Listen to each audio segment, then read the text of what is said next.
Traumat e historisë personale të dhunës në fëmijëri, abuzimi me alkool e papunësia u cilësuan disa nga shkaktarët kryesor të dhunës në përgjithësi vlerësuar në tryezën organizuar në kuadër të javës së ndërgjegjësimit të shëndetit mendor dhe ditës ndërkombëtare të familjes. Teksa foli për shkaktarët, profesori neuropsikiatrisë Ferit Dagani tha se dhuna në Kosovë është alarmante. Është shumë e qartë se dhuna është në rritje e sipër, se agresiviteti brenda qytetarëve tonë është në rritje e sipër dhe se kjo dukuri po merr për masa alarmante dhe se do në përgjigje. Dhe askush më kompetent në këtë shoqëri nuk është se Asociacioni i Psikiatrëve.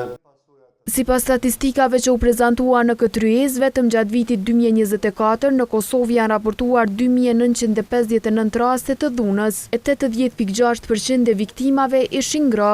Kryetari i Asociacionit të Psikiatrëve të Kosovës, Faton Kutlovci, tha se institucionet shtetërore duhet të jenë më rigoroze për të parandaluar rastet e dhunës në përgjithësi. Shteti duhet të forcojë sistemin ligjor dhe sistemin e mbrojtjes së viktimave të dhunës. Ligjet ekzistuese duhet jo vetëm të zbatohen, por edhe të përmirësohen me mekanizma mbikëqyrës dhe përgjegjësie institucionale.